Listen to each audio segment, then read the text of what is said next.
Fala pessoal, você que está chegando no nosso canal no YouTube e na rede de rádio, muito bem-vindo a mais um episódio do Destaque ANC. Hoje estamos recebendo a deputada estadual Gabriela Aguiar, eleita vice-prefeita de Fortaleza nas eleições de 2024. Uma grata satisfação contar com você aqui no nosso quadro. Olá, Felipe. Olá a todos que estão nos acompanhando aqui no Destaques da ANC. É uma honra estar aqui. Muito bom. Um mês ontem da Sarinha, né? Tá tudo certo, graças a Deus? Graças a Deus, a Sarinha fez um mês ontem, nasceu no dia 4 de outubro, dia de São Francisco de Assis, e também 2 dias antes do primeiro turno da eleição. Então é uma menina que me trouxe muita sorte. Muita sorte, muita alegria, né? Vitória e uma conquista, né? Na maternidade também.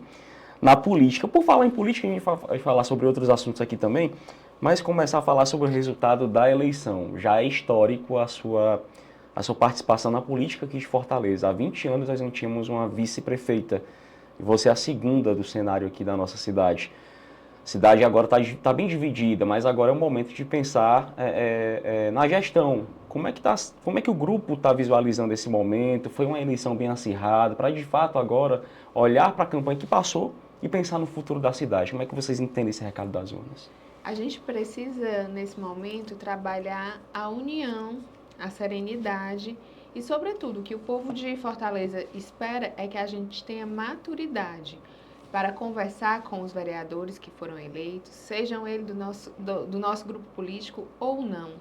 Eu acredito que todos nós somos eleitos, o prefeito, a vice-prefeita e a Câmara, né? Então a gente precisa também entender o que a população anseia, que estava nas propostas do nosso opositor e também nas nossas propostas, para que a gente possa fazer a maior gestão da história de Fortaleza. Muito bom.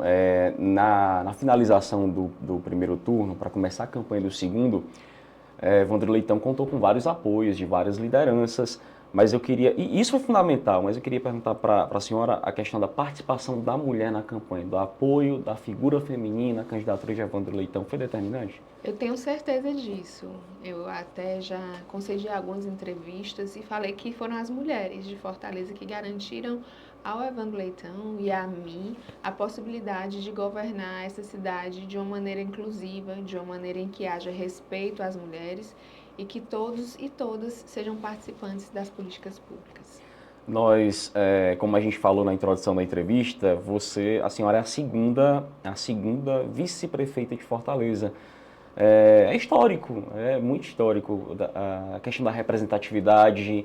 As mulheres, com certeza, de Fortaleza olharam para a candidatura e viram na senhora uma representante, né, para fazer algo por esse público, porque realmente precisa e necessita. Traz mais peso, traz mais responsabilidade trabalhar por essas mulheres que elegeram Evandro Leitão e elegeram a senhora também. Sem dúvidas, eu acho que ser mulher na chapa que a gente venceu, Evandro e Gabriela, foi um determinante muito expressivo da vontade de outras mulheres em ter mulheres de força, de fibra, serenas, mulheres com aquela humanidade. Eu acho que a gente trouxe nessa chapa a humanidade.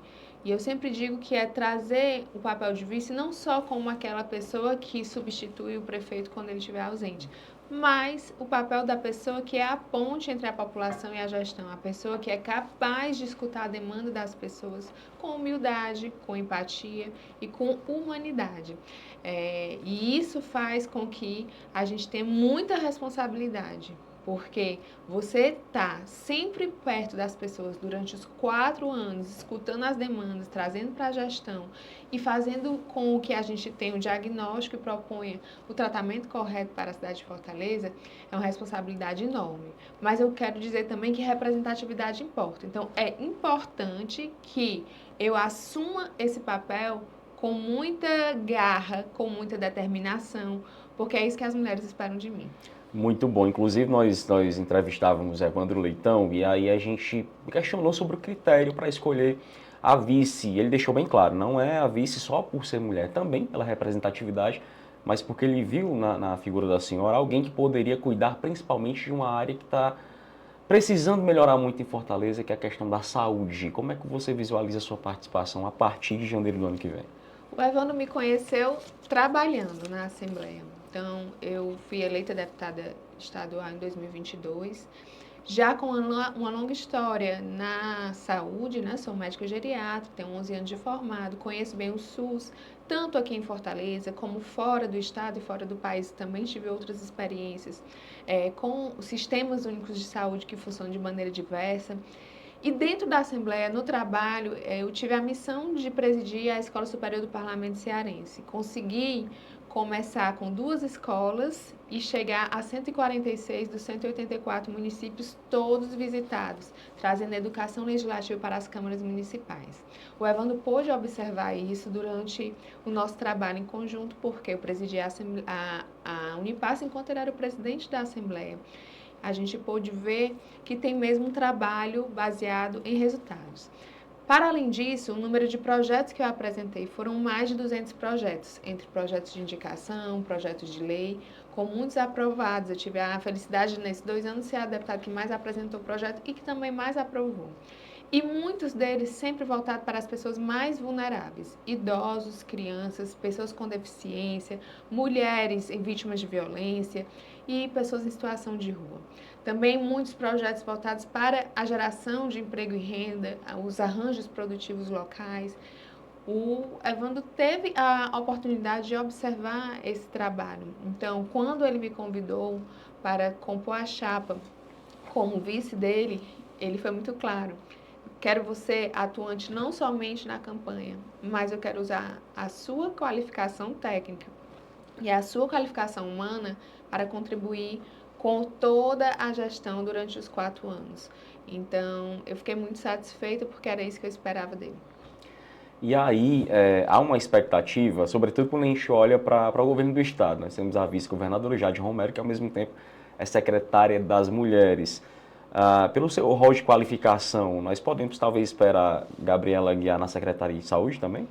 É muito cedo para a gente definir quem vai ser o secretário em cada pasta. A gente vai fazer a transição e durante a transição nós vamos ter um diagnóstico preciso e conseguir enxergar as potencialidades de cada um em cada local. Eu digo muito isso, que eu sou papa toda obra, que o prefeito Evandro tem uma vice multifacetária, que tem esse conhecimento técnico na saúde, tem um conhecimento na assistência, na educação, onde ele achar que a gente pode usar da melhor maneira toda essa vontade de trabalhar, com toda essa competência técnica, eu estarei à disposição, trabalhando humildemente e diariamente.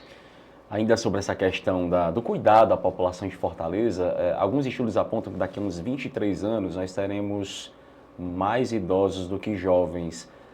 A senhora já está pensando nisso, em preparar já dentro desses 4 anos, né, fortalecer as políticas públicas voltadas para esse público, para que Fortaleza esteja pronta para esse cenário daqui a algumas 2 décadas aproximadamente? Em 2050 o Brasil vai passar pela sua transição etária, né, que nós vamos ter mais idosos do que jovens. Então nós precisamos, é urgente que nós estejamos preparados para esse momento. E nossa candidatura foi a candidatura que recebeu o apoio de várias entidades que se ocupam das pessoas idosas. Nós recebemos propostas do Fórum Cearense que protege a pessoa idosa. Então, nós temos, sim, o apoio da sociedade civil para desenvolver a Fortaleza, que a gente deve viver e envelhecer. Eu digo que desde que eu comecei a estudar geriatria, que eu fiz no Hospital das Clínicas da USP, em São Paulo, e eu pude visitar vários equipamentos de saúde e assistência à pessoa idosa e começar a pensar numa cidade amiga da pessoa idosa, na minha cabeça sempre vinha Fortaleza, capital para viver e envelhecer. E eu acho que a gente tem como usar isso como um ativo. E dou exemplos claros. Por exemplo, na França, as pessoas escolhem envelhecer no sul da França, porque é um local que tem, além de um clima mais agradável, que é um período maior de sol, que não nos falta aqui em Fortaleza, De jeito nenhum. que tem o mar, também é um local que está mais adaptado para se viver enquanto idoso. Nos Estados Unidos, por exemplo, a Flórida é o estado em que muitos americanos escolhem ir para passar esse terceiro ciclo da vida. E isso gera para a Flórida renda, né? Então, você precisa entender as oportunidades do envelhecer.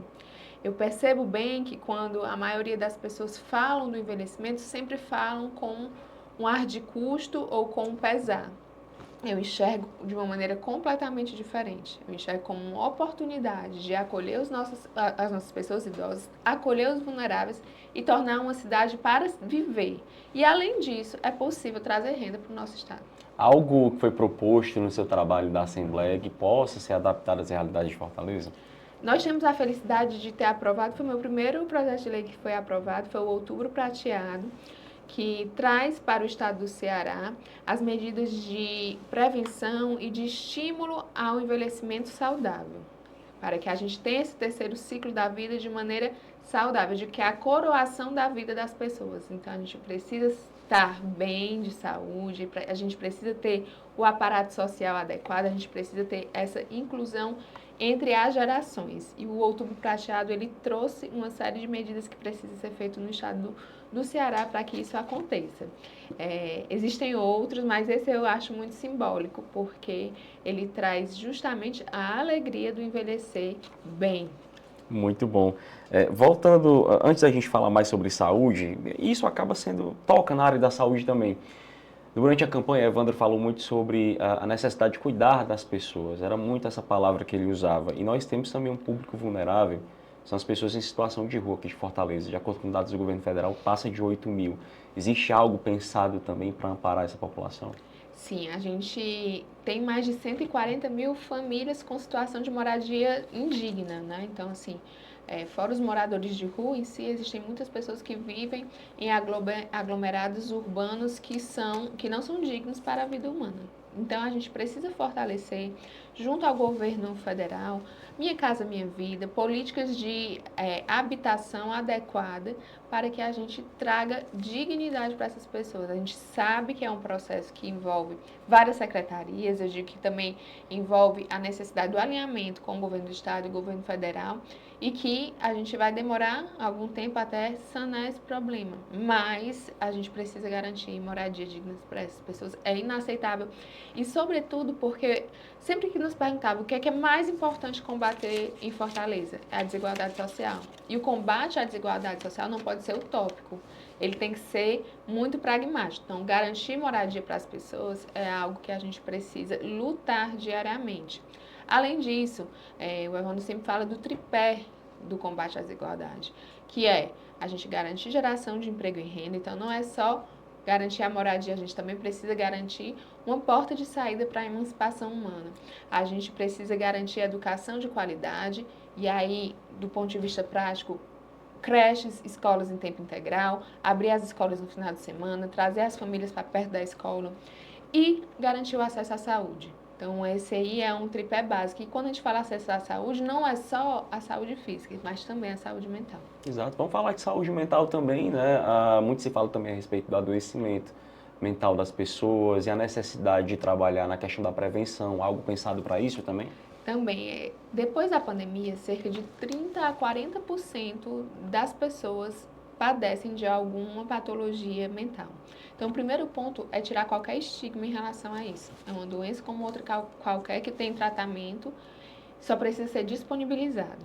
E a principal maneira de tratar é através dos CAPs, né? Então, dos postos de saúde e, sobretudo, isso que você falou, a prevenção desse adoecimento. E muitas vezes a gente precisa das escolas como parceira. Então, tem a saúde mental nas escolas, para que a gente consiga identificar cedo algum transtorno antes que ele vire adoecimento, que a gente ensine as nossas crianças e jovens como regular suas próprias emoções, a se comunicar em relação às emoções. Então, é algo que a gente pensou sim, a gente quer trazer já para as escolas. Fortalecer o que já existe, né? Os CAPs que precisam ser ampliados, precisa ter o recurso humano, psiquiatras, psicólogos, a equipe multidisciplinar presente para oferecer de maneira fácil e acessível para as pessoas.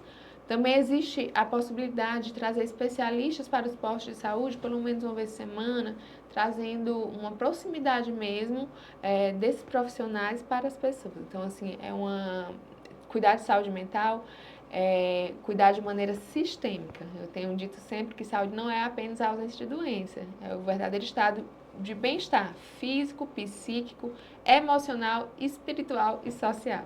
Muito bem. Nos últimos 12 anos, Fortaleza foi gerida aí por 2 médicos, né? E existem obras estruturantes importantes, a entrega de postos de saúde, mas o que mais chega para a gente como imprensa é a questão de denúncias da falta de medicamentos, de insumos básicos. E a senhora mandou muito, né, no período de campanha. Houve a escuta, são esses relatos mesmo que chegam Sim, para a senhora? concordo com você, é o que a gente mais escuta e a gente sempre falava do alinhamento com o governo do estado e com o governo federal como uma forma de minimizar isso daí. Por quê? Por exemplo, Fortaleza perde a oportunidade hoje de fazer a compra conjunta de medicações com o governo do estado. Isso reduz o custo. Eu falo para as pessoas que é semelhante quando a gente compra junto com outra pessoa e que a gente consegue baratear. É isso que a gente pode conseguir fazer. Além disso, a gente consegue visualizar de maneira mais adequada a distribuição dos medicamentos entre as diversas regionais. Por quê? Porque a gente está fazendo um trabalho em conjunto com o governo do estado. E isso é muito importante para as pessoas. A gente garantir que não haja falta das medicações, que ela vá no posto e que tenha um medicamento. Até porque isso sai mais caro. Você sabia que se a pessoa não consegue por exemplo, pegar o seu antihipertensivo, ela pode ter um AVC, um infarto. Isso vai acabar onde? No hospital. O custo de uma diária de hospital, se for uma diária de UTI, é cerca de R$ 2.000 o dia. Será que não era mais fácil ter um remédio que custava R$ 50 por mês por um município do que ele cuidar de uma pessoa que teve AVC, infarto e gastar tudo isso? Além disso, essa pessoa que sofreu um acidente vascular cerebral, por exemplo, ela pode ficar dependente, sequelada. Então, existe todo um cuidado nessa parte da distribuição de medicação e eu digo que é compromisso de primeira hora do Evandro. A importância também da implementação do terceiro turno, que foi algo que foi muito falado, né, do funcionamento dos postos de saúde nesse horário. Exatamente, que já acontecia quando a Luiziane foi prefeita e funcionava de maneira adequada. Então, muitas pessoas que trabalham têm que ter o direito de ter acesso ao médico num horário fora do seu horário de trabalho. Então, é algo que a gente também vai construir durante esses 4 anos. Educação, a senhora foi professora universitária, até muitas pessoas comentam, saiu da medicina. Não, gente, ela não saiu. Inclusive, eu acho que esse desejo de cuidar das pessoas, de observar a política como uma forma, nasceu muito disso também. Nós temos também a questão de creches, né, que ajudam as mãezinhas. Fortaleza é a terceira capital com maior número de matrículas, mas ainda tem gente que reclama aí de 1 ano na fila de espera para conseguir vaga na creche. Também há algo pensado nesse sentido para otimizar essa questão de oferta para a demanda que existe? A estimativa é que existem 10.000 crianças aguardando vaga de creche aqui em Fortaleza. Então, o Evandro tem falado da ampliação da rede conveniada para que a gente possa aumentar as vagas, também garantindo a construção de novas creches e também trazendo para as mães a oportunidade de enxergou aquela mãe que está mais vulnerável, uma mãe solteira, que são as que mais esperam, com muitos filhos, trazer elas também para as políticas de inclusão, né? Nesse caso, é muito palpável que quando a gente inclui uma mãe, uma mulher que está numa situação de vulnerabilidade, a gente dá a vaga da creche do filho dela e dá a oportunidade de fazer cursos, de ter acesso ao crédito para poder empreender, para poder se empregar, revolucionário em vários países. Então, a gente sempre pensa muito na sua maneira de pensar que o acesso ao crédito sempre vai ser muito voltado para essas mulheres que querem empreender e ter a oportunidade de seus filhos estudarem. Essa questão da hegemonia do PT, possível hegemonia, foi algo muito criticado na campanha também. Mas a senhora não observa que essa questão do alinhamento não pode ser importante, uma oportunidade para a Fortaleza emplacar projetos importantes para a população local? É exatamente isso. Eu não entendia por que criticavam, porque na realidade é a maneira mais fácil de você fazer a política pública acontecer. Dei o exemplo aqui da compra conjunta de medicamento, o exemplo do Minha Casa Minha Vida. A gente tem vários outros exemplos, por exemplo, o apoio ao BJF, e em todas as áreas, praticamente, Felipe, há uma necessidade de uma conversa entre governo federal, governo do estado, governo do município. Então, eu acho que também tem que entender que isso aqui é uma construção. O Evandro é o prefeito eleito do PT, mas ele veio junto com 8 partidos que dialogaram no campo progressista. Então, a gente vai construir junto esse projeto para Fortaleza. Não é somente o Evandro. E ele é um homem do diálogo, um homem da união. Então, com certeza, a gente vai conseguir ajudá-lo a fazer a maior gestão da história de Fortaleza. E aí contar com a ajuda do PSD, que de fato saiu fortalecido. Acho que em todo o Brasil foram mais de 800 prefeitos eleitos, se eu não me engano. 883. Aí, conta exata, muito bom. E aí o Domingos já falou que o PSD aqui no estado é a terceira força, né? Sai fortalecido realmente, chega para ajudar aqui em Fortaleza, não em Fortaleza, mas em todo o Ceará, a emplacar políticas importantes, não só na capital, mas no interior do estado? Sem dúvidas, Felipe. Eu mostrei em outra entrevista como houve uma quantidade enorme de reeleição dos prefeitos do PSD. Então, na realidade, é um reconhecimento de um serviço prestado. Essa foi uma eleição em que prefeitos que tinham serviço e que tinham uma boa avaliação foram reeleitos. Então, o PSD mostrou a nível nacional e a nível estadual o jeito PSD de administrar. Um jeito que tem metas e que tem resultados. E que traz essa força baseada na sua capacidade de gestão. E o prefeito Evandro sabe disso, sabe que a nossa capacidade de entregar resultados é muito boa. E é por isso que ele quer nosso apoio também, não era somente na campanha, mas também na gestão, para que a gente entregue os resultados que as pessoas precisam. A observação ela também faz parte da ciência, né? E para quem conhece um pouco de política aqui no Ceará, sabe que Domingos Filho é um articulador político muito importante para o cenário eleitoral e político como um todo aqui do Ceará. A convivência, o jeito de observar ele fazer política ali dentro de casa, ajudou tanto na caminhada na Alesse como agora para ajudar Evandro a gerir a Prefeitura de Fortaleza. Sem dúvidas, né, Felipe? Eu também gostaria de ressaltar a observação do trabalho de Patrícia Aguiar, né? Essa Sim. mulher que agora foi eleita pela 5ª vez prefeita de Itauá.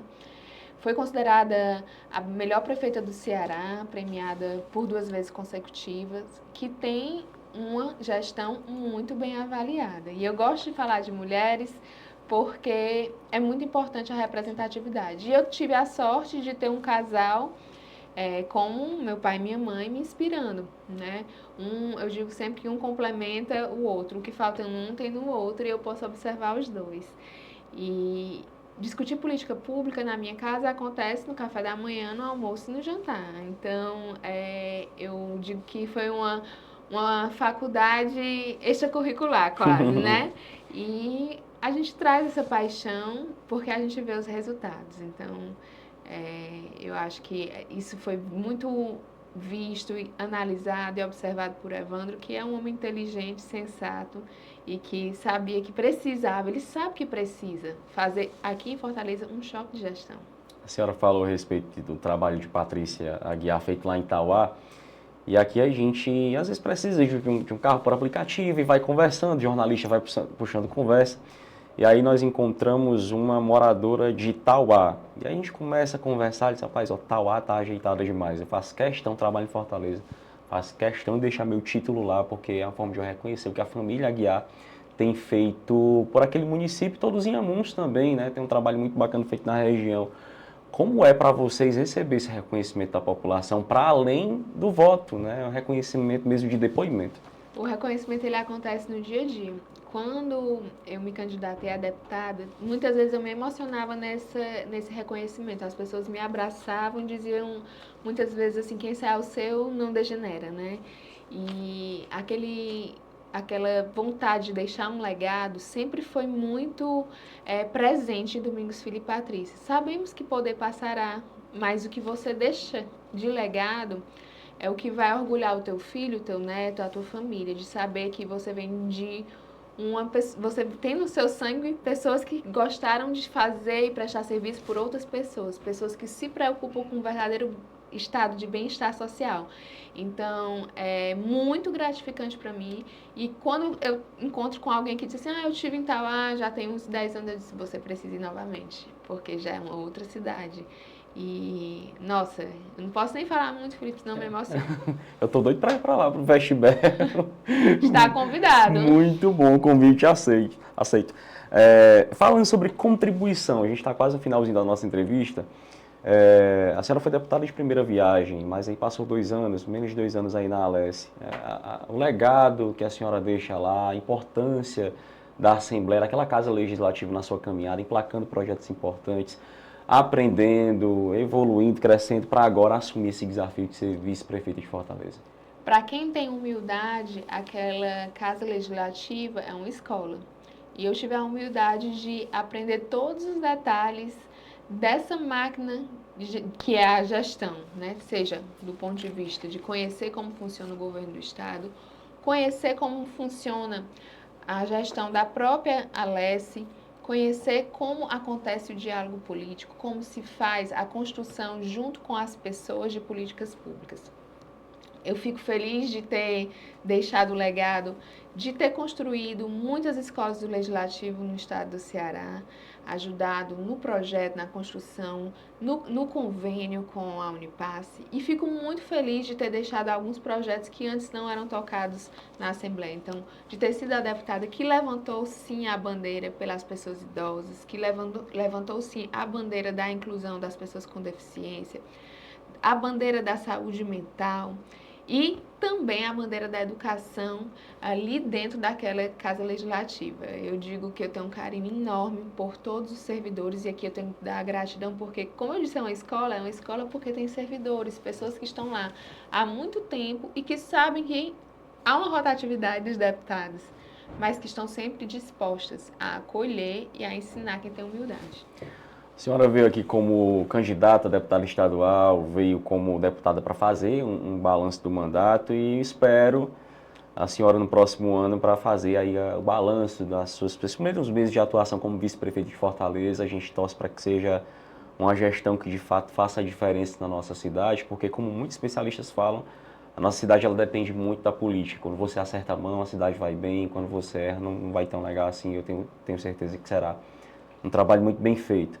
Aquela câmera é toda sua, queria que você falasse o que a população de Fortaleza pode esperar de Gabriela e Evandro Leitão. Primeiro, Felipe, agradecer já o convite antecipado. Se você não me chamar próximo ano eu estarei aqui me convidando. Está convidado. E eu digo para Fortaleza que vocês podem esperar de mim uma mulher sensível, humana, prestativa e dedicada à Fortaleza. Contem com a gente e estejamos sempre juntos construindo Fortaleza.